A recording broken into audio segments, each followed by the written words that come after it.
So if you were to go around asking Christians, what are the benefits of being a Christian? I bet you they won't know what to say, except going to heaven. So I'm going to tell you what they are. Romans 5. Therefore, we're justified by faith, or we are made righteous by faith. And whose faith? Because the subject, faith, so far has been his faith, Jesus' faith, not our faith.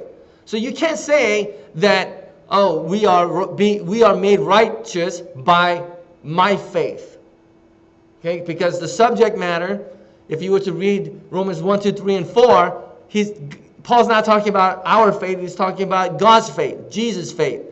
So therefore, since we have been justified, or we have been vindicated, we have been acquitted of our sins, since we are righteousified, or we have been rendered righteous. And seriously, that's something that most Christians don't know. What are the benefits of knowing Christ? I'm righteous. I'm not a sinner. How many Christians do you know go around saying, yes, I'm not a sinner? They would say that. Not one. Because they don't read the Bible. They hear the sermons. We are made righteous by his faith. And because of that reason, we can have peace. Now, if you go by law, there's no peace. Because the law tells you that you're wrong.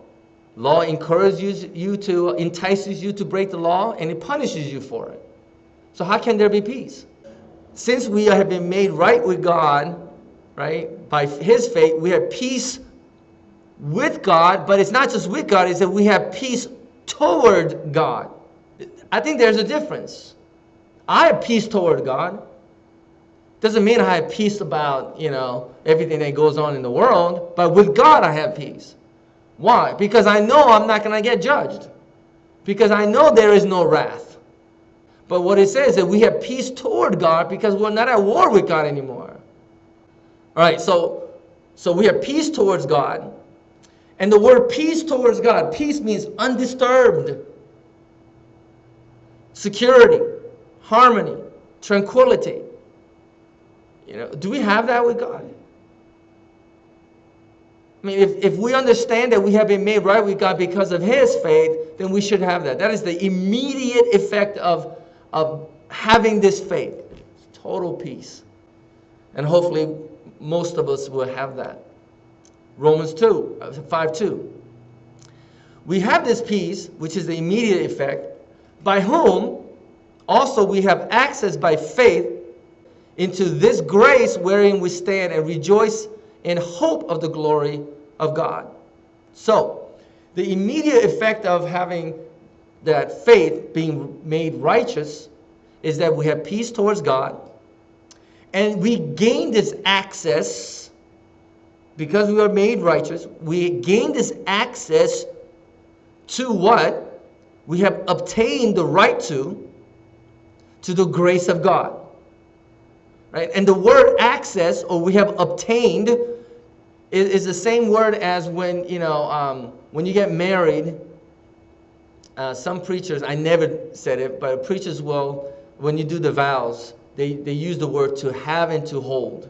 That means that once we are made right with God, we have the righteousness of God because of his faith.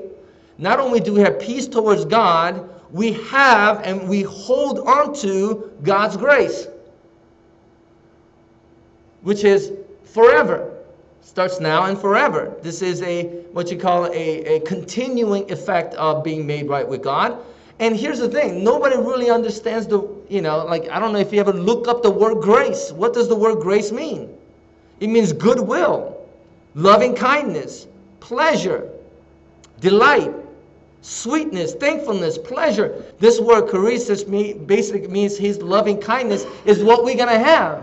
We have peace because we're under grace, his loving kindness. And because of that, because we have confidence that it is God that has grace with us, and that is where we stand, we rejoice in the hope of the glory of God. You can't rejoice in the hope of anything of God unless we know that we are under God's grace at all times, whether there are good news or not so good news.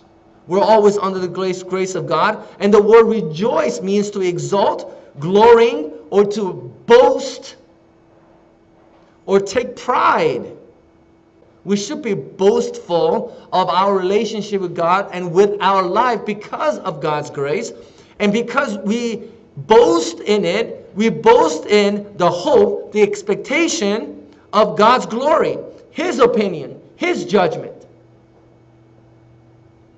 All right? So we have this grace, God's pleasure, God's delight, God's sweetness, and because of that we exalt in God, we boast in God with expectation of His glory, of how God is going to display Himself in our lives in great splendor and brightness, whether it is good or bad. No, in the Bible it says Paul boasts in his suffering for God. And you would think, why would he boast in his suffering? Because he knew that his suffering was due to what? God's glory, God's opinions, His judgment, His splendor and brightness. So whether he got the good news or God's grace was negative, he'll rejoice in the Lord. He will brag about it. I think that's wonderful. So the immediate effect is God's peace. We have peace towards God. Continual effect is His grace, His glory, His splendor, or His loving kindness. That's His grace. His loving kindness is with us at all times. And the ultimate effect is the expectations of God's glory, right? Expecting His glory regardless how it is affected in our lives. Regardless. I think that's really, really good. It's really good. All right, verse 3. But not only is this true, but we also glory in tribulations. Meaning we exalt in it, we take pride in it, we boast in it, we glorify in it. Even through the tribulation, we're going to exalt in it. We're going to boast in it. Why? Because knowing that when we have when we take pride even in our suffering, our afflictions, or anguish, or distress, it's kind of like when things are pressing together, the pressures of life gets to you, right? When you get to you, it produces patience. And the word patience means perseverance, steadfastness, not swerved left and right. So if you go through the tribulations, when you learn patience and you learn experience, when you go through the experience, leads to hope in life. And I think that's important. That is why when you see someone like me who is older, then, you know, I don't know if I have more character, but definitely do have more experience.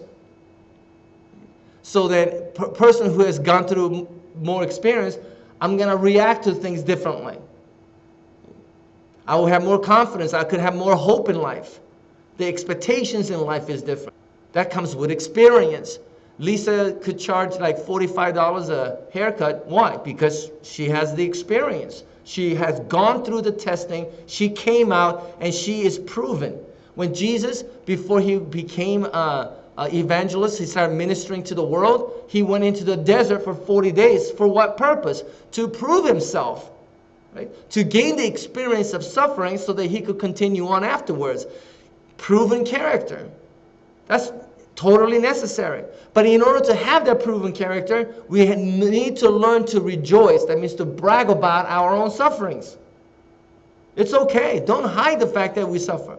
And the Bible says, every time you breathe, everything that has breath, praise the Lord. And we should learn to do that and brag about it. Right? But in order to do that, you have to have some kind of experience in life to get to that point, I think. Right? Proven character. I have failed so many times, it doesn't matter anymore. That's proven character. Right? Proven worthy. Once you have that, then you could have hope. Great expectations about life. Because, you know, you have a right understanding of it. And here's the most important thing. And this hope, expectations of life, it won't disappoint. You know? And I changed the wording because it says hope does not disappoint, but I changed to what the word literally means. means, ashamed. That you will not be ashamed because of your hope, because of what God has done. Don't be ashamed. But, it is so sickening to me that we as, a community, Christian community, we are all about making people feel guilty or being ashamed and whatnot. And this word ashamed is a lot too, because 2,000 years ago, Jewish culture is an Eastern culture. If you go to Middle East, they have a lot of things in common with Asians in Korea too.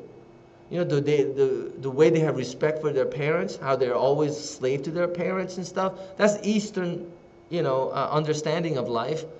And so basically, Korean, Asian culture is shame culture, that you don't want to bring shame to your family. Middle Eastern culture is the same way, right? That's why they have that mercy killing, right? Honor killing. That you don't want to bring shame to your family, so you'd rather kill your own family member to make sure that there's still honor. It was very important to them. So when the Bible used the word, ashamed, is a big deal. And this hope that we get because we're experienced, because we have greater expectations, because of what Christ has done, because we have been made right with God because of Jesus Christ, because we could rejoice and brag about our sufferings and tribulations. Because of all these things, we could have hope, and we will not be ashamed of this hope. And the reason why is because the love of God is shed abroad in our hearts by the Spirit of God who is given unto us. Law is out, the Spirit is in. God gave us the Spirit. Through that, we have the love of God. And it says the love of God is shed abroad, which literally means poured. A large amount is given to us. And because of God's love, we're never going to be ashamed. We're never going to be mortified because of God. Why? Because of what Christ has done that made us right before God. Since if you know that you are made right with God, if you know that you're righteous, if you know that you're not a sinner today because of what Christ has done, the benefits are enormous. Enormous. You have peace towards God. You have grace. You're in God's favor. Right? We have great expectations. Regardless of the result in life, whether it is good or not so good, doesn't matter. We could rejoice in it because God is in control. And He looks at us with favor, not out of judgment. So that's a huge difference. Just imagine how your relationship with God will change if you accept this. And in order to accept this, you have to take out that stuff in your brain that's been clouding your mind for all your life. All the lies to whatever. Let it get blown away. Let the truth come in. And once you have this understanding, I guarantee you things are going to change. It will definitely change. Relationships will change because we will not be ashamed. So faith is not mortifying. This is the good news of God. Please understand it, memorize it, put it into your brain, and from now on, if any thoughts that come into your mind that goes against this, I don't know, do whatever it takes to get it out of your mind. Don't dwell in it. If you could accept this, then you have peace. You have hope. You have love. Right? And hope that those things will be the guides in your life. God bless you.